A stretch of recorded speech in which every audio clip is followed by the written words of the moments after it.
Hello दोस्तों, इस video में सामान्य अध्ययन प्रीवियस ईयर पेपर सॉल्यूशन देखने वाले हैं। यह पेपर 9/12/2023 को पूछा गया था। तो चलिए शुरू करते हैं। देखिए, कहता है कि एक दुकान में 2 पेंसिल और 3 रबर की कीमत 9 रुपये है। ठीक है, तो देखिए 2 पेंसिल और 3 रबर, इसकी कीमत कितना है 9। ठीक है, समीकरण 1।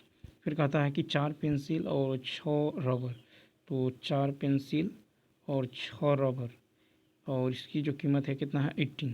तो देखिए समीकरण 2। तो आपको तो कह रहा है कि प्रत्येक पेंसिल और प्रत्येक रबर की कीमत। तो यहाँ पे देखिए इसका जो है समीकरण 1 का 2 गुना है समीकरण 2। देखिए 2 दूनी 4, 3 दूनी 6, 9 दूनी 18। तो यहाँ पे जो है दोनों समीकरण समान है, इसलिए जो है 2 वेरिएबल चर का मान ज्ञात नहीं किया जा सकता। यानी ऑप्शन नंबर क्या हो जाएगा, ई हो जाएगा। ये कहता है कि 4 बहनों की औसत आयु 7 वर्ष है। यदि इसमें माँ की आयु जोड़ दे तो औसत आयु 6 वर्ष बढ़ जाती है। ठीक है, तो देखिए तो माँ की आयु क्या होगी। तो देखिए तो माँ की जो आयु होगी ये हो जाएगा, औसत जो है वो तो होगा ही, क्योंकि औसत सब में बटेगा प्लस, चूँकि वृद्धि हो रहा है यहाँ पे प्लस होगा। अब देखिए जब माँ को इसमें शामिल करेंगे तो कितने व्यक्ति हो जाएंगे, 5।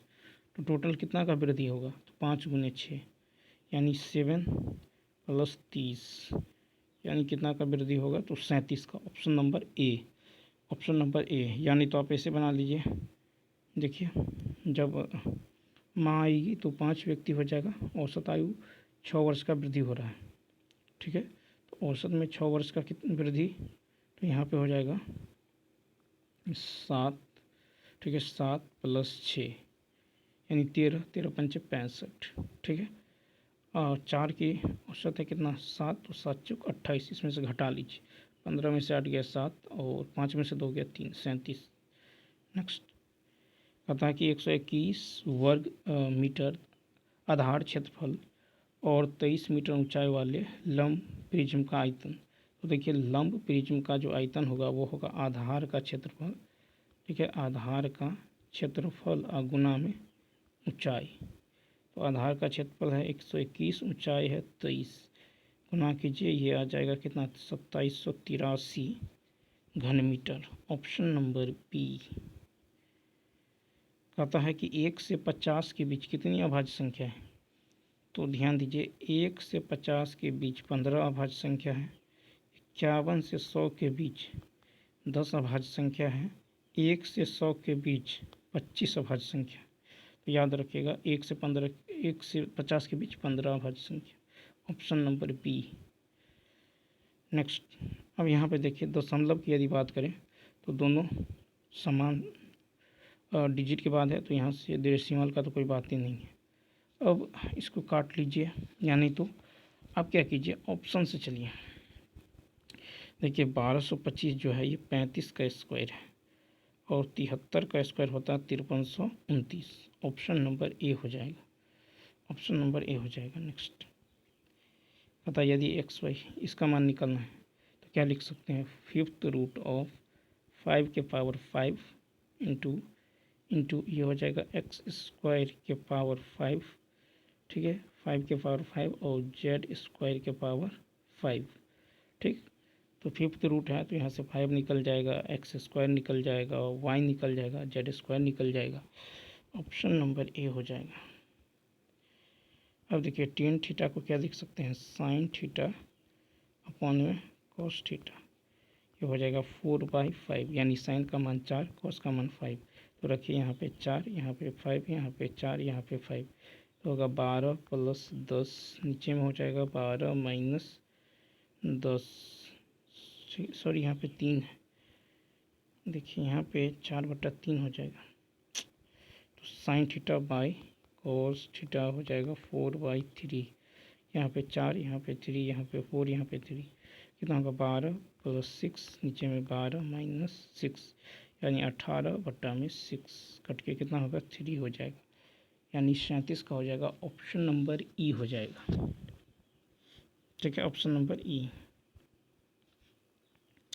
कहता है लोहे का एक टुकड़ा है 49 सेंटीमीटर, 33 सेंटीमीटर, 24 सेंटीमीटर विमाओं वाले, तो घनाभ के आकार में इसकी इसको ढाल कर जो है एक ठोस गोला बनाया गया है। गोले की त्रिज्या क्या होने वाला है, तो जो घनाभ का आयतन होगा वो गोले के आयतन के बराबर होगा।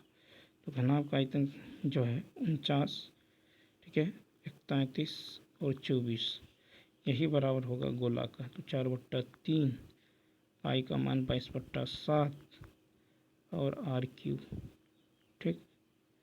तो यहाँ से r का मान निकल जाएगा, देखिए यहाँ से इसको सॉल्व कीजिएगा, r का मान निकल जाएगा कितना, तो ये होगा 3/√9261 यानी 21 सेंटीमीटर, 21 हो जाएगा। Option number C. अब देखिए 39 नंबर है कि नाभिकीय रिएक्टरों में D2O का प्रयोग होता है। सी ऑप्शन, मंदक के रूप में। नाभिकीय रिएक्टरों में D2O का उपयोग जो है मंदक के रूप में किया जाता है। परमाणु रिएक्टर में पानी सबसे अधिक इस्तेमाल किया जाने वाला मॉडरेटर है। श्रृंखला प्रतिक्रिया को रोकने के लिए तेजी से आगे बढ़ने वाले न्यूट्रॉन को धीमा करने के लिए परमाणु रिएक्टरों में ग्रेफाइट या भारी पानी का उपयोग मॉडरेटर के रूप में किया जा सकता है। यह तेज न्यूट्रॉन की गति को कम करता है और परमाणु श्रृंखला प्रतिक्रिया को बनाए रखने में मदद करता है। न्यूट्रॉन परमाणुओं से टकराते हैं और उनकी गति धीमी हो जाती है। गति के संरक्षण के कारण ही तो यह थोड़ा धीमा हो जाता है।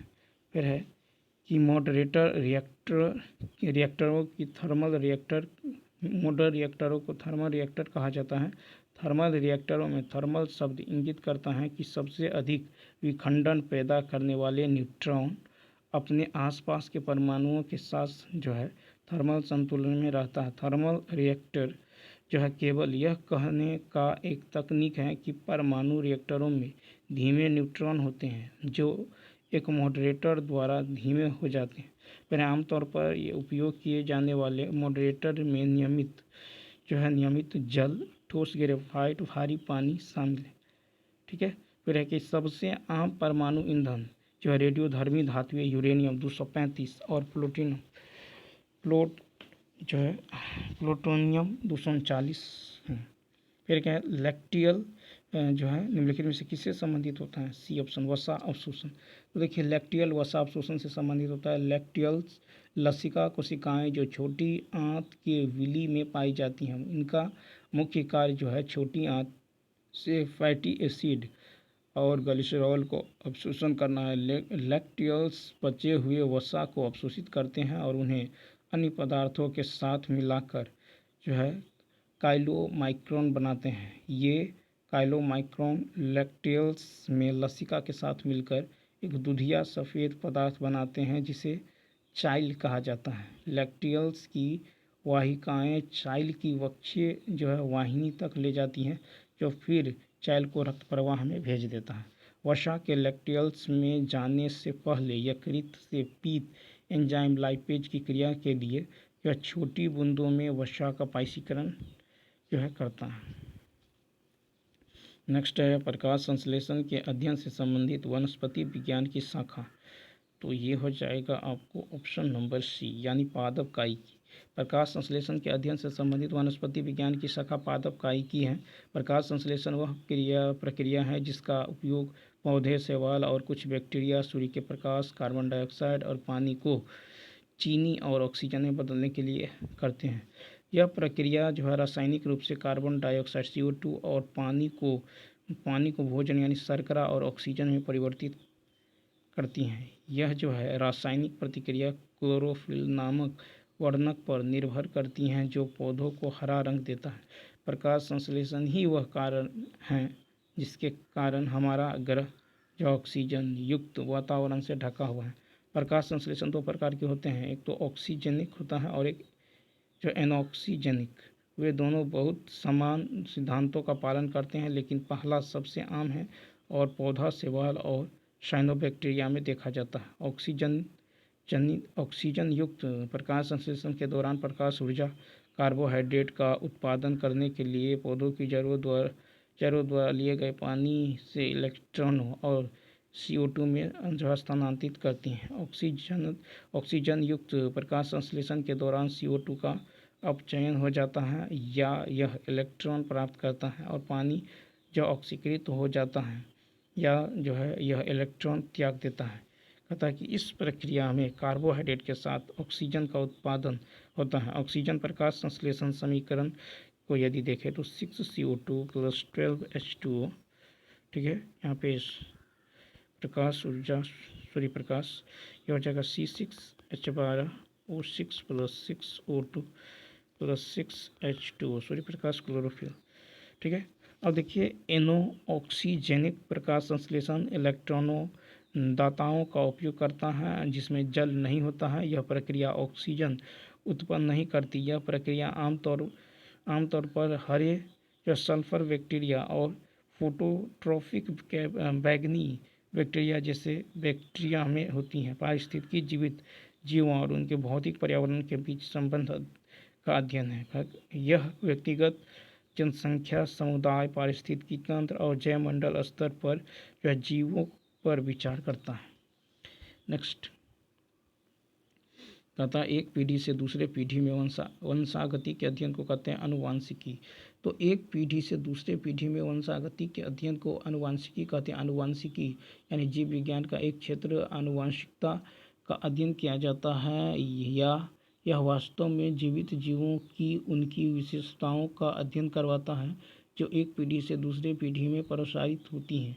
कहता है जिसमें जीवित जीवों में जीन, आनुवंशिक भिन्नता और विभिन्नताओं का अध्ययन शामिल है। आनुवंशिकता माता पिता से उनकी संतानों में अलैंगिक प्रजनन या लैंगिक प्रजनन के माध्यम से गुणों का स्थानांतरण होता है। संतान कोशिकाएं या जीव अपने माता पिता की आनुवंशिक जानकारी प्राप्त करते हैं। गुणसूत्र की खोज सबसे पहले जो है वाल्थर फ्लेमिंग ने की थी। गुणसूत्र की खोज सबसे पहले जो है वाल्थर फ्लेमिंग ने की थी। वान वेंडेन ने 1848 में पता लगाया कि प्रत्येक प्रजाति के शरीर में गुणसूत्रों की एक निश्चित संख्या होती है। वान वेंडेन ने 1887 में पता लगाया तथा बोवरी ने सटन के साथ जो है मिलकर आनुवांशिकी गुणसूत्र सिद्धांत दिया, जो गुणसूत्रों को आनुवांशिक सामग्री के वाहक के रूप में जाना जाता है। फिर नेटी मारिया स्टीवंस और एडमंड जो है विचर विल्सन आनुवांशिकविद ने लिंग के गुणसूत्र का वर्णन सर्वप्रथम किए थे और इन्होंने जो वाई गुणसूत्रों की खोज की थी। हेनरिक वॉल्डेयर ने क्रोमोसोम एक शब्द गढ़ा था। कहता है कि लेग्यूमिनस पौधों में नाइट्रोजन स्थिरीकरण के लिए कौन सा वर्णक आवश्यक है? तो यहाँ पे है ऑप्शन नंबर बी यानी लेग हीमोग्लोबिन। लेग्यूमिनस पौधे में नाइट्रोजन स्थिरीकरण के लिए लेग जो है हीमोग्लोबिन वर्णक आवश्यक है। लेग हीमोग्लोबिन के कुछ कार्य है जैसे फलीदार पौधों की जड़ की गांठों में एंजाइम नाइट्रोजनेज और एक गुलाबी रंग का वर्णक जो है लेग हीमोग्लोबिन होता है। नाइट्रोजन एंजाइम वायुमंडलीय नाइट्रोजन को अमोनिया में परिवर्तित करने के लिए उत्तरदायी है। नाइट्रोजनेज एंजाइम ऑक्सीजन के प्रति बेहद संवेदनशील और इसलिए केवल अवायवीय स्थिति में ही यह कार्य करता है। लेग हीमोग्लोबिन ऑक्सीजन स्कैवेंजर के रूप में कार्य करता है जो नाइट्रोजनेज एंजाइम के लिए जो है अवायवीय स्थिति प्रदान करता है और एंजाइम को निष्क्रिय होने से बचाता भी है। लेग हीमोग्लोबिन ऑक्सीजन और जो है हीमोप्रोटीन का वाहक है जो फलीदार पौधों में नाइट्रोजन फिक्सिंग रूट नोड्यूल में मौजूद होता है। नाइट्रोजन फिक्सिंग बैक्टीरिया जिन्हें राइजोबिया कहा जाता है द्वारा जड़ पर जो है निवास की प्रक्रिया में बैक्टीरिया और पौधे के बीच सजीवी संबंध के परिणाम स्वरूप ये पौधे प्रोटीन का उत्पादन करता है। रह कि फाइकोसाइनिन एक वर्णक प्रोटीन जो है कॉम्प्लेक्स हैं जो प्रकाश संश्लेषण में ऑक्सीजन उत्पादन की क्षमता बढ़ाने के लिए क्लोरोफिल के साथ कार्य करता है। फिर है कि एंथोसाइनिन पानी में घुलकर रंगों का एक समूह है जो पौधों में पाया जाता है और कई फलों सब्जियों के लाल, बैगनी और नीले रंग के लिए जिम्मेदार होता है। तथा वह एंजाइम जो हमारे मुंह में भोजन के साथ मिलता है, सी ऑप्शन एमाइलेज। वह एंजाइम जो हमारे मुंह में भोजन के साथ मिलता है वह एमाइलेज है। ठीक है, एमाइलेज के कार्य है कि एमाइलेज एक पाचक एंजाइम है। वह मनुष्यों और अन्य स्तनधारियों की लार में पाया जाता है। ठीक है, इसका मुख्य कार्य जो है हाइड्रोलिसिस करना है। यह स्टार्च को तोड़ता है और इसे जो है सरलतम शर्करा में परिवर्तित करता है। इस प्रकार यह स्टार्च को पचाता है। फिर मानव शरीर में एमाइलेज मुख्य रूप से लार ग्रंथियों अग्नाशय द्वारा निर्मित होता है। लार और अग्नाशय एमाइलेज समान है, वे अलग अलग जीन क्रमशः AMY और AMY2 द्वारा जो है एनकोड किए जाते हैं और जो है विभिन्न मूल के स्टार्च के खिलाफ गतिविधि के विभिन्न स्तर दिखाते हैं। पेप्सिन एक जो है पाचक एंजाइम है जो पेट में जाइमेज निष्क्रिय अग्रदूत और पेप्सिनोजेन के रूप में उत्पन्न होता है। पेप्सिन गैस्ट्रिक जो है ग्रंथियों द्वारा निर्मित होता है और पेरोक्सीडेज कोशिकाओं को जो है मुक्त कणों से होने वाली ऑक्सीडेटिव क्षति को बचाने में मदद करता है। ठीक है, इसे कई स्वास्थ्य लाभों में जोड़ा जाता है जिनमें बेहतर हृदय स्वास्थ्य, बेहतर प्रतिरक्षा प्रणाली कार्य और कुछ प्रकार के कैंसर से सुरक्षा शामिल है। पेप्सिन एक जो है प्रोटीयोलाइटिक एंजाइम के रूप में कार्य करता है और सामान्य शब्दों में यह जो है खाए गए भोजन में जो है मौजूद प्रोटीन को जो है पचाता और जोड़ता है। पता है Al2O3 2SiO2 2H2O। तो Al2O3 2SiO2 2H2O किसका रासायनिक सूत्र है? तो ऑप्शन नंबर बी चीनी मिट्टी।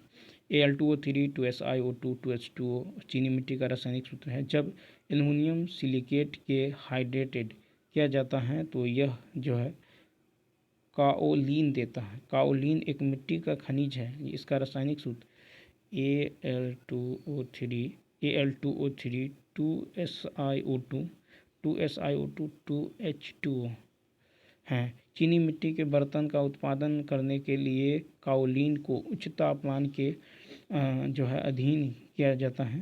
फिर है कॉस्मेटिक उद्योग में जो है एल्यूमिनियम कॉस्मेटिक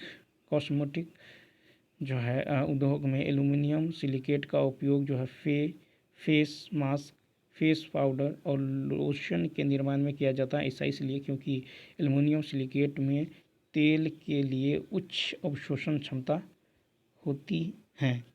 काओलिन का चिकित्सा में बहुत महत्वपूर्ण जो है उपयोग है। इसका उपयोग रक्त के थक्के जमने को बढ़ावा देने के लिए किया जाता है। इसके अलावा जो है इसका उपयोग दस्त के इलाज में भी किया जाता है। एल्युमिनियम ऑक्साइड Al2O3 यौगिक को एल्यूमिना के नाम से भी जाना जाता है। यह प्राकृतिक रूप से बॉक्साइट, कोरंडम और सफ़ेद नीलम के रूप में पाया जाता है। यह रूबी नीलम, पुखराज नीलम और पत्ता के रूप में भी पाया जाता है, जिसका विशिष्ट रंग अशुद्धियों के रूप में मौजूद अन्य धातु ऑक्साइड के कारण होता है। अतः वह जानवर जो मुख्यतः मांस खाता है क्या कहलाता है? 46 का बी कार्निवोर। तो वह जानवर जो मुख्यतः मांस खाता है कार्निवोर कहलाता है। मांसाहारी को अल्प मांसाहारी या मध्य मांसाहारी के रूप में भी वर्गीकृत किया जाता है। हाइपोकार्निवोर्स सबसे कम मात्रा में मांस खाते हैं। यह अपने आहार में 30% से कम मांस खाते हैं। ये वे मछली, जामुन, मेवे और जड़ें भी खाते हैं। फिर कि मेसोकार्निवोर्स के आहार 50 से 70% मांस होता है। फिर तो उदाहरण में रेकून, लोमड़ी और कायोट शामिल है। शाकाहारी, मांसाहारी और सर्वाहारी उपभोक्ता हैं। ठीक है, और शाकाहारी प्रथम उपभोक्ता है, मांसाहारी और सर्वाहारी द्वितीय उपभोक्ता हैं। फिर कि हाइपर कार्निवोर एक ऐसा जीव है जो अपने आहार के लिए जो है कम से कम 70% जानवरों पर निर्भर रहता है। 1 दिसंबर 2022 को किस हवाई अड्डे पर डीजी यात्रा शुरू हुई थी? Option number B Raipur. तो 1 दिसंबर 2022 को रायपुर हवाई अड्डे पर डीजी यात्रा नहीं हुई थी। ठीक है, डीजी यात्रा शुरू नहीं हुई थी तो रायपुर में। तो शुरू कहाँ? बेंगलुरु में और वाराणसी। तो यहाँ पे देखिए कहता है कि 3 हवाई अड्डों पर प्रथम चरण में सर्वप्रथम 1 दिसंबर 2022 से ही GDG जो है यात्रा सुविधा की मदद से पेपरलेस एंट्री की शुरुआत की गई। यह हवाई अड्डे हैं दिल्ली, बेंगलुरु और वाराणसी। दिल्ली, बेंगलुरु और वाराणसी। केंद्रीय नागरिक, ठीक है, केंद्रीय नागरिक उड्डयन मंत्री उस समय थे ज्योतिरादित्य सिंधिया ने 1 दिसंबर 2022 को डीजी यात्रा जो है सुविधा शुभारंभ किया था। डीजी यात्रा फेशियल जो है रिकॉग्निशन टेक्नोलॉजी पर आधारित जो है एक टेक्नोलॉजी है जिसकी मदद से एयरपोर्ट्स पर यात्रियों की निर्बाध और काउंटरलेस पहचान को पूरा किया जाएगा। यह एयरपोर्ट चेक पॉइंट्स पर चेहरे की पहचान प्रणाली के आधार पर जो है यात्री डेटा की जांच करेगा। नेक्स्ट है कि गणतंत्र दिवस यानी 26 जनवरी 2023 को मुख्य अतिथि कौन थे? तो ये थे अब्देल फतेह अल सीसी। तो गणतंत्र दिवस 26 जनवरी 2023 को मुख्य अतिथि के रूप में मिस्र के राष्ट्रपति अब्देल फतेह अल सीसी थे। अब्देल फतेह अल सीसी 2014 के मिस्र के 6ठे राष्ट्रपति के रूप में कार्यरत थे। ठीक है, और भारत और मिस्र दोनों इस साल जो है राजनयिक संबंधों की स्थापना की 75वीं वर्षगांठ मना रहे हैं।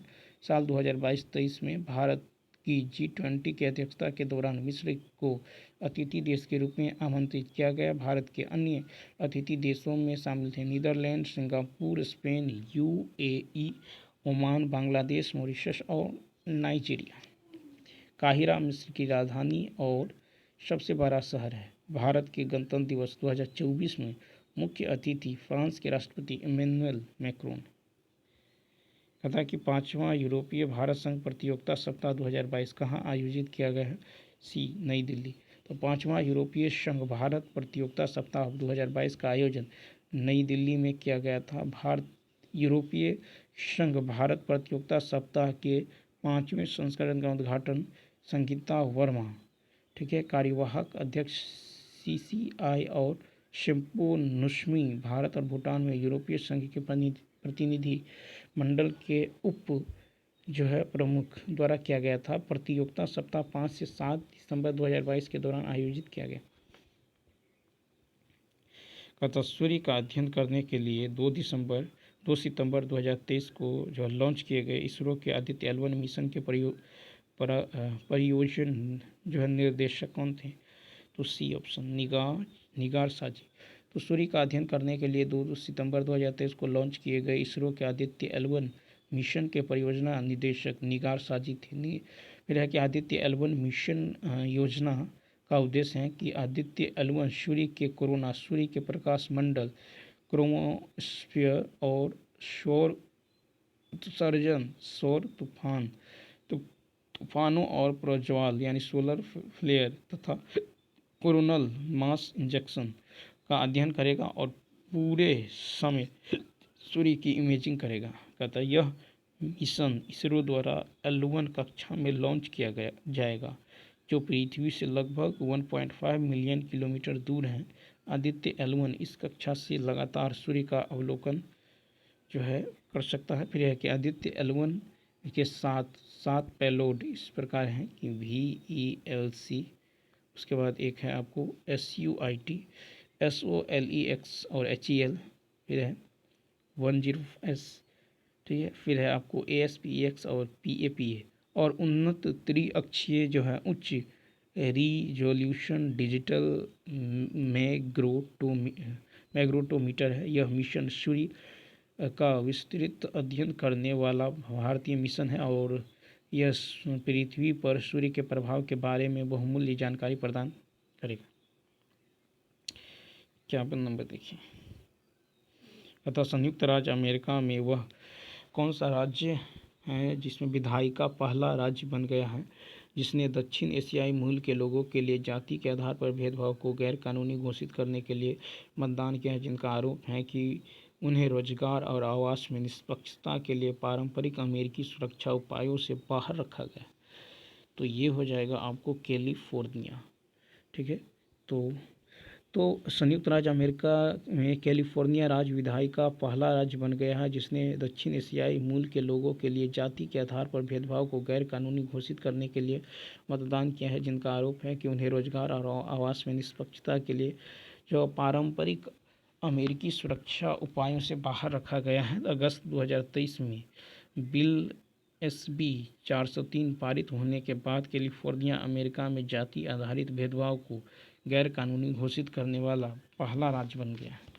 फिर कहता है कि यह राज्य जो है सीनेटर आयशा वहाब राज्य विधायिका के लिए चुनी गई पहली मुस्लिम और अफगान अमेरिकी ने विधेयक पेश किया था। फिर है कि 34 वोट से पारित बिल SB जो है 403 कैलिफोर्निया को अपने भेदभाव विरोधी कानूनों में जाति को संरक्षित श्रेणी के रूप में जो है जोड़ने वाला पहला अमेरिकी राज्य बना देगा। फिर है कि सिएटल जातिगत भेदभाव को गैर कानूनी घोषित करने वाला पहला अमेरिकी शहर बन गया है। सिएटल काउंसिल के सदस्य सावंत ने कैलिफोर्निया राज्य सीनेट द्वारा विधेयक पारित किए जाने का स्वागत किया। कहता हाल ही में किस देश ने रूबेला के सफल उन्मूलन की घोषणा की है? तो भूटान। तो भूटान ने रूबेला के सफल उन्मूलन की घोषणा की है। विश्व स्वास्थ्य संगठन WHO के दक्षिण पूर्व एशिया क्षेत्र में घोषणा की है कि भूटान और तिमोर लेस्ते ने रूबेला को खत्म कर दिया है, जो एक अत्यधिक संक्रामक बीमारी है जो गर्भावस्था के दौरान संक्रमित महिलाओं के नवजात शिशुओं में गंभीर बीमारी और अपरिवर्तनीय जन्म दोष का कारण बनती है। भूटान और तिमोर लेस्ते ने क्रमशः 2017-2018 में खसरा को खत्म कर दिया था और अब 2023 तक खसरा और रूबेला के उन्मूलन को प्राप्त करने के लिए मालदीव और श्रीलंका के साथ शामिल हो गए हैं। भूटान में पहली बार 2003 के आसपास रूबेला का प्रकोप हुआ था और वैक्सीन रोल आउट 2006 में शुरू हुआ था। नेक्स्ट, अमेरिका द्वारा लीजन ऑफ मेरिट सम्मान किसे दिया गया है? तो 53 का होगा ए, जनरल दलबीर सिंह सुहाग। तो अमेरिका द्वारा लीजन ऑफ मेरिट सम्मान जो है जनरल दलबीर सिंह सुहाग को दिया गया है। जनरल दलबीर सिंह सुहाग को अगस्त 2014 से दिसंबर 2016 तक सेना के 25वें प्रमुख चीफ के रूप में असाधारण मेधावी सेवा के लिए यह पुरस्कार दिया गया है। संयुक्त राज्य अमेरिका की 7 वर्दी सेवाओं के साथ साथ विदेशी जो सरकारों के सैन्य और राजनीतिक आंकड़ों के सदस्य को लीजन ऑफ मेरिट जारी किया है। जनरल बिपिन सिंह रावत भारत के पहले रक्षा प्रमुख या चीफ ऑफ डिफेंस स्टाफ थे। 8 दिसंबर 2021 को एक हेलीकॉप्टर दुर्घटना में 63 वर्ष की आयु में जनरल बिपिन सिंह रावत का निधन हो गया। लीजन ऑफ मेरिट विशिष्ट जो है रैंक वाली अमेरिकी सैन्य जो है सजावट है। यह अब तक का पहला अमेरिकी पदक है जो अन्य देशों के नागरिकों को प्रदान किया गया है। यह पदक जो व्यक्ति द्वारा युद्ध या गैर युद्ध स्थितियों में दिखाई गई असाधारण सेवाओं निष्ठा के लिए प्रदान किया जाता। कहता इंडिया प्राइड प्रोजेक्ट का उद्देश्य 54 का होगा सी, भारतीय विरासतों को वापस लाना। इंडिया प्राइड प्रोजेक्ट का उद्देश्य है कि भारतीय विरासतों को वापस लाना। इंडिया प्राइड प्रोजेक्ट जो है कला जो है प्रेमियों का एक समूह है जो पहचान के लिए सोशल मीडिया का उपयोग करता है। यह भारतीय मंदिरों से धार्मिक कलाकृति चुराई और उनकी वापसी सुनिश्चित करता। 2014 में सिंगापुर 2 कला उत्साही S विजय कुमार और अनुराग सक्सेना द्वारा सह स्थापित इंडिया प्राइड प्रोजेक्ट में दुनिया भर के कार्यकर्ता हैं। नेक्स्ट, कहता है कि कौन सा जो है युवा वलित पर्वत नहीं है? D option. तो देखिए अरावली और अपलेशियन युवा वलित पर्वत नहीं है। जब चट्टानों में पृथ्वी की आंतरिक बलों द्वारा मोर या जो है वलन पर जाता है तो उसे मोरदार या वलित पर्वत कहा जाता है। मोरदार पर्वत विश्व के सबसे ऊंचे तथा सर्वाधिक विस्तृत पर्वत हैं। ये पर्वत लहरदार होते हैं तथा इनमें अनेक जो अभिनीतियाँ वो अपनीतियाँ पाई जाती है। हिमालय, आल्प्स, यूराल, एंडीज एवं एटलस आदि प्रमुख जो मुर्दार या वलित पर्वत के उदाहरण हैं हिमालय, आल्प्स, यूराल, एंडीज एवं एटलस। नेक्स्ट क्वेश्चन कहता है कि निम्नलिखित क्षेत्रों में से किसकी न्यून हिम रेखा है? तो आल्प्स क्षेत्र। तो आल्प्स क्षेत्र में न्यून हिम रेखा है आल्प्स पर्वत अल्पाइन जो ओरोजनी पर्वत निर्माण घटना के दौरान उभरा हुआ भाग है। आल्प्स में हिम रेखा 275 मीटर की ऊंचाई पर है। भूमध्य रेखा पर लगभग 7500 यानी 7500 मीटर की ऊंचाई हिम रेखा है। देखिए हिमालय क्षेत्र में हिम रेखा 4500 मीटर की ऊंचाई पर है। यह घटना लगभग 65 मिलियन वर्ष यह पूर्व शुरू हुआ था जो मोसोजोइक युग के पास आने के दौरान घटित हुई।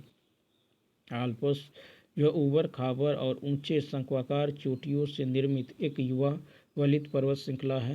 फिर के मोंट ब्लांक जो आल्प्स की सबसे ऊंची चोटी है जो समुद्र तट से 4804 मीटर की ऊंचाई पर स्थित है। नेक्स्ट है कि कर्क रेखा भारत द्वारा सर्वाधिक क्षेत्र आच्छादित होता है। तो बी मालवा पठार।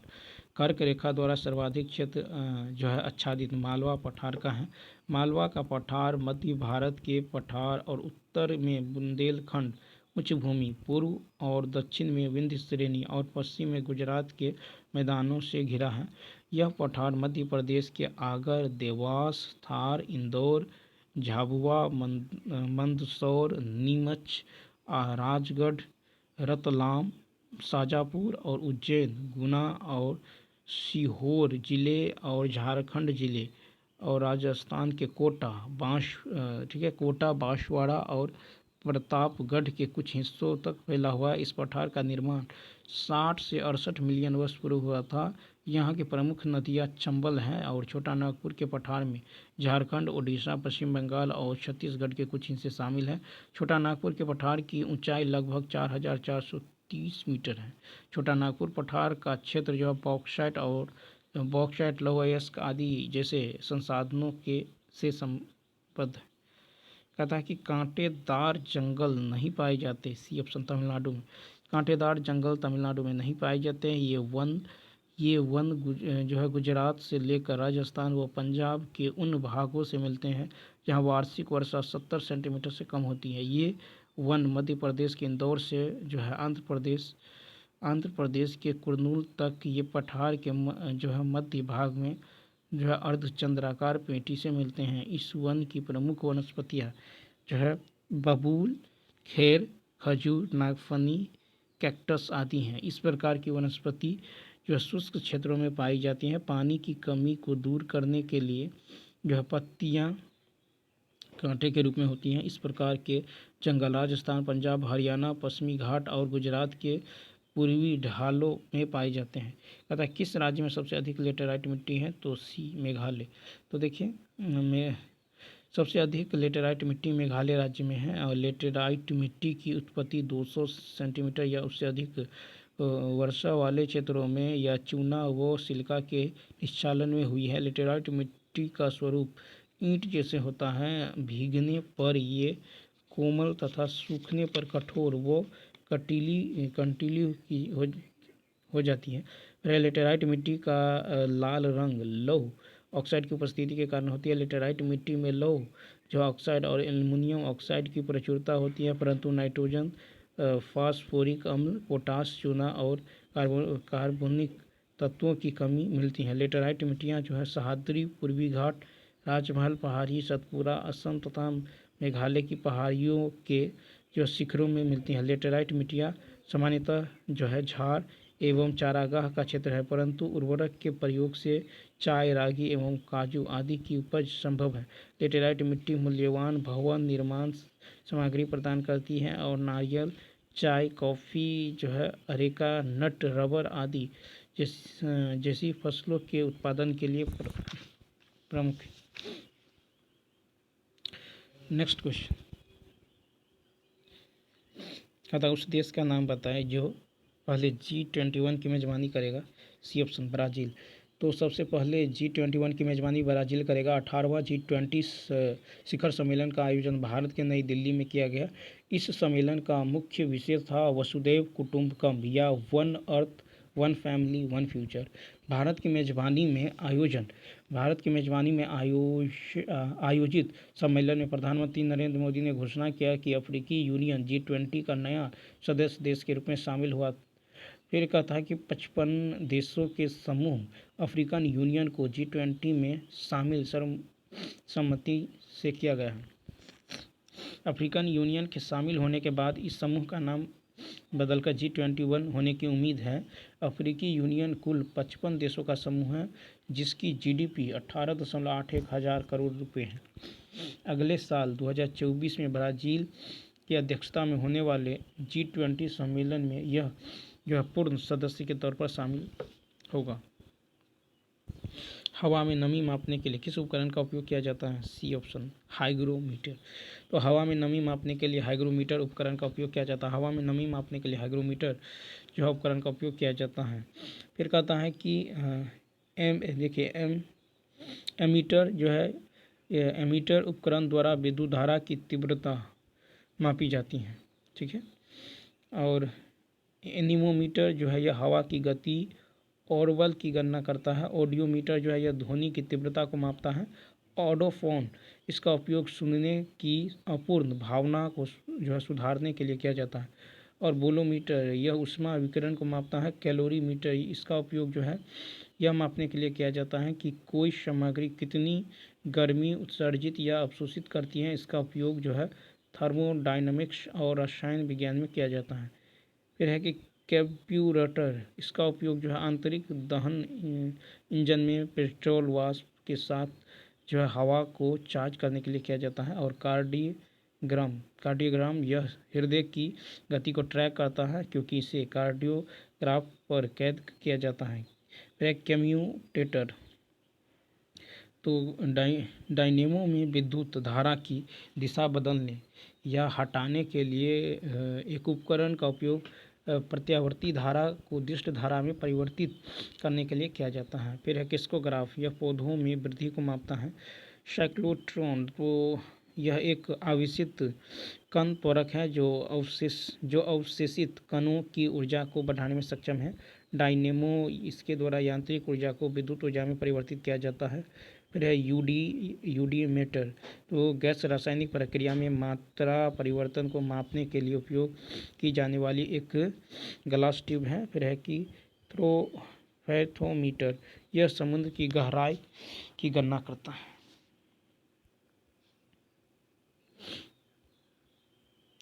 नेक्स्ट क्वेश्चन देखिए, कहता निम्नलिखित में से कौन सी भूमध्य सागर से भारत के उत्तरी पश्चिमी भाग की ओर चलती हैं? तो यह है आपको पश्चिमी विक्षोभ। पश्चिमी विक्षोभ भूमध्य सागर से भारत के उत्तरी पश्चिमी भाग की ओर चलता है।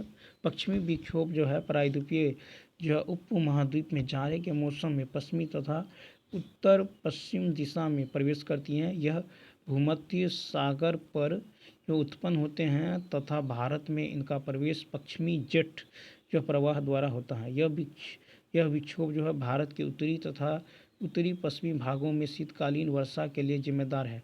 पश्चिमी विक्षोभ अपने प्रवाह क्रम में भूमध्य सागर के अतिरिक्त कैस्पियन सागर से भी आर्द्रता ग्रहण करते हैं। पश्चिमी विक्षोभ रबी की फसलों के लिए अत्यधिक लाभदायक होते हैं तथा हिमालय के अधिकांश भागों में इनके कारण ही हिमपात होता है। काल वैशाखी असम पश्चिम बंगाल में वैशाख के महीने में शाम को चलने वाली ये भयंकर व विश्व विनाशकारी वर्षायुक्त पवनें हैं। असम राज्य में काल वैशाखी को जो है बोर्डो इचिला कहा जाता है। नेक्स्ट है किसके नेतृत्व में संथाल विद्रोह 1855 हुआ था? तो ई ऑप्शन। तो संथाल विद्रोह का नेतृत्व जो है संथाल विद्रोह 1855-56 का नेतृत्व सिद्धो भैरव चांद एवं कान्हू नामक 4 भाइयों ने किए थे। संथाल विद्रोह एक प्रसिद्ध आदिवासी विद्रोह था जिसमें मूलभूत आदिवासी आवेग और ब्रिटिश शासन के पूर्ण तिरस्कार जैसी भावनाएं देखने को मिलती हैं। इस विद्रोह का प्रमुख क्षेत्र दमन कोह संथाल परगना भागलपुर से राजमहल की पहाड़ियों का क्षेत्र था। संथाल विद्रोह का मुख्य कारण अंग्रेजी उपनिवेशवाद, महाजनों द्वारा अत्यधिक ब्याज वसूली, पुलिस के भ्रष्टाचार, संथालों की गरीबी, अंग्रेज अदालतों से न्याय न मिलना, देरी से मिलना और अपनी जमीन से बेदखल किया जाना आदि रहे हैं। साहूकार तथा उपनिवेशक प्रशासक दोनों ही उनका शोषण कर रहे थे। इस विद्रोह का प्रसार इतनी तेजी से हुआ कि भागलपुर और राजमहल के क्षेत्र में कंपनी का शासन लगभग समाप्त हो गया था। अगस्त 1855 में सिद्धो और फिर फरवरी 1856 में कान्हू को गिरफ्तार किया गया। ब्रिटिश सरकार ने एक बड़ी सैन्य कार्रवाई के बाद 1856 में भागलपुर के कमिश्नर ब्राउन और मेजर जनरल लॉयड के नेतृत्व में संथाल विद्रोह को क्रूरतापूर्वक दबा दिया। संथाल विद्रोह शांत हो जाने के बाद नवंबर 1856 में विधिवत संथाल परगना जिले की स्थापना की गई। एलिस एडम्स को प्रथम जिलाधीश बनाया गया था। अंग्रेज सरकार ने भूमि का स्वामित्व जनजातियों के लिए निर्धारित करते हुए उनके संरक्षण हेतु भूमि कानून संथाल परगना काश्तकारी अधिनियम बनाया। 5 मार्च 1931 को कौन सी घटना घटी? तो ए ऑप्शन। तो देखिए 5 मार्च 1931 को गांधी इरविन समझौता हुआ था। गांधी इरविन समझौते के परिप्रेक्ष्य में सरोजनी नायडू ने गांधी और इरविन को दो महात्मा की संज्ञा दी थी। फिर इस समझौते के अंतर्गत जो शर्तें वायसराय इरविन द्वारा मानी गई वे इस प्रकार हैं कि जिन राजनीतिक बंदियों पर हिंसा के आरोप हैं उन्हें छोड़कर शेष को रिहा कर दिया जाए। ठीक है, तो जो शर्तें वायसराय इरविन द्वारा मानी गई वह है कि जिन राजनीतिक बंदियों पर हिंसा के आरोप हैं उन्हें छोड़कर शेष को रिहा कर दिया जाए। फिर भारतीयों को समुद्र तटीय प्रदेशों में बिना कर दिए नमक बनाने की अनुमति दी जाए और भारतीय लोग शराब व विदेशियों वस्त्रों की दुकान पर कानून की सीमा के भीतर धरना दे सकते हैं। सरकारी नौकरी से त्यागपत्र देने वालों की सरकार वापस लेने में उदारता दिखाएगी। फिर है कि सरकार सविनय अवज्ञा आंदोलन के संबंध में कांग्रेस की गतिविधियों पर प्रतिबंध लगाने हेतु जारी किए गए अध्यादेशों को वापस लेगी। इस समझौते के तहत कांग्रेस की तरफ से गांधी जी ने कुछ बातों स्वीकार किया, जैसे सविनय अवज्ञा आंदोलन स्थगित कर दिया जाएगा। कांग्रेस निकट भविष्य में होने वाली दूसरे गोलमेज सम्मेलन में भाग लेगी। कांग्रेस ब्रिटिश सामानों का बहिष्कार नहीं करेगी। कराची कांग्रेस अधिवेशन की अध्यक्षता सरदार वल्लभ भाई पटेल ने की थी। नेक्स्ट है कि बिहार यूथ लीग का गठन कब हुआ? तो ये 1928 में बिहार यूथ लीग का गठन 1928 में किया गया। बिहार यूथ लीग का गठन प्रो ज्ञान शाह द्वारा मोतिहारी में किया गया। बिहार यूथ लीग की स्थापना प्रमुख कारण नवयुवकों को संगठित करना है। बिहार यूथ लीग के द्वारा राष्ट्रीय स्वतंत्रता आंदोलन में गति प्रदान करना है। ज्ञान शाह ने घोषणा किया कि सच्चाई पर हम हैं, सेवा हमारा धर्म है और स्वतंत्रता हासिल करना है। हम असत्य के साथ गठबंधन या समझौता नहीं करेंगे। बिहार यूथ लीग 14 अप्रैल 1929 को युवा दिवस मनाया। फिर बिहार यूथ लीग ने अस्पृश्यता और सांप्रदायिकता का भारी विरोध किया। 1906 में राजेंद्र प्रसाद की अध्यक्षता में प्रथम बिहार छात्र सम्मेलन का आयोजन किया गया। 6 अप्रैल 1930 को चंपारण में नमक सत्याग्रह का नेतृत्व किसने किया? तो ए ऑप्शन बिपिन बिहारी वर्मा। 6 अप्रैल 1930 को चंपारण में नमक सत्याग्रह का नेतृत्व बिपिन बिहारी वर्मा ने किया था। बिहार में इस आंदोलन की शुरुआत 6 अप्रैल 1930 को हुई, जिसकी रूपरेखा डॉक्टर राजेंद्र प्रसाद के द्वारा तैयार की गई। बिहार में समुद्र तट की अनुपस्थिति में अनेक स्थान पर नमकीन मिट्टी को खौलाकर नमक बनाया गया। बिहार के चंपारण, सारण, मुजफ्फरपुर, पटना और शाहाबाद आदि जिले इसके प्रमुख केंद्र हैं। मुजफ्फरपुर में इसका नेतृत्व राम दयालु सिंह और जनकधारी प्रसाद तथा ठाकुर रामानंद सिंह, पटना में अंबिका कांत सिंह, दरभंगा में सत्यनारायण सिंह और छपरा एवं सिवान में राम रक्षत ब्रह्मचारी ने किया था। सिवान में नमक सत्याग्रह शिविर का आयोजन नमक की पुड़ियाँ बेची गई तथा इसे नमक की पुड़िया नहीं बल्कि गुलामी भगाने की पुड़िया कहा गया। फिर सविनय अवज्ञा आंदोलन के दौरान बिहार में चौकीदारी कर न देने का कार्यक्रम खूब प्रचलित हुआ। बिहार का चंपारण जिला इसमें अव्वल था। कहता पूर्ण समझौते पर हस्ताक्षर कब हुआ, तो 24 सितंबर 1932। पूना समझौते पर हस्ताक्षर जो है 24 सितंबर 1932 को किया गया। दलित वर्ग को पृथक निर्वाचक मंडल की सुविधा दिए जाने के विरोध में गांधी जी ने यरवदा जेल में ही 20 सितंबर 1932 को आमरण अनशन शुरू कर दिया। अंततः 24 सितंबर 1932 को अंबेडकर और गांधी जी के बीच जो है मध्य पूना समझौता हुआ। गांधी जी ने इस समझौता पर हस्ताक्षर नहीं किए थे। दलित वर्ग की ओर से डॉक्टर भीमराव अंबेडकर ने तथा स्वर्णों की ओर से पंडित मदन मोहन मालवीय ने इस समझौते पर हस्ताक्षर किए थे। तो दलित वर्ग की ओर से डॉक्टर भीमराव अंबेडकर और स्वर्णों की ओर से पंडित मदन मोहन मालवीय ने इस पर हस्ताक्षर किए थे। सांप्रदायिक अवार्ड में प्रांतीय विधानसभाओं में दलित वर्ग के लिए सुरक्षित सीटों की संख्या 71 थी, जिसे पूना पैक्ट में बढ़ाकर 148 कर दिया गया। फिर है कि केंद्रीय विधानमंडल में सामान्य वर्ग की सीटों में 11% के स्थान पर सीटों की संख्या बढ़ाकर 18% दलित वर्ग के लिए आरक्षित कर दी गई। 1857 के क्रांति में बिहार का नेतृत्व किसने किया था, बी ऑप्शन। 1857 के विद्रोह में बिहार का नेतृत्व बाबू कुंवर सिंह ने किया था। 29 मार्च 1857 को मंगल पांडे ने एनफील्ड राइफल के प्रयोग विद्रोह कर दिया और उन्होंने ऑफिसर को गोली मारकर हत्या कर दिया। 10 मई 1857 को मेरठ से 1857 का सैनिक विद्रोह की शुरुआत हुआ। फिर बहादुर शाह जफर को विद्रोही सैनिकों ने अपना नेता मान लिया और बख्त खां को सेनापति बनाया। बिहार में विद्रोह की शुरुआत 12 जून 1857 ईस्वी को देवघर के रोहिणी गांव में हुआ था। पटना में विद्रोह का नेतृत्व पटना सिटी के पुस्तक विक्रेता पीर अली ने किया था। 25 जुलाई 1857 को दानापुर सैनिकों ने विद्रोह कर दिया और जगदीशपुर के जमींदार बाबू वीर कुंवर सिंह के नेतृत्व में अंग्रेज के विरुद्ध लड़ाई किया। बाबू कुंवर सिंह जो है परमार वंश के राजपूत थे। फिर 1 नवंबर 1858 ईस्वी को 1857 के सैनिक विद्रोह का जो है समापन माना जाता है। तो 1 नवंबर 1858 को। फिर कहता है कि भारतीय राष्ट्रीय कांग्रेस के किस अधिवेशन में चंपारण समस्या चर्चा विषय बना, तो ई ऑप्शन। तो देखिए यहाँ पे जो है चंपारण के किसानों के साथ तिनकठिया पद्धति का अनुबंध 1867 ईस्वी में किया गया था। तिनकठिया पद्धति के अनुसार 20 कट्ठा में 3 कट्ठा पर नील का खेती करना बाध्यकारी बना दिया गया।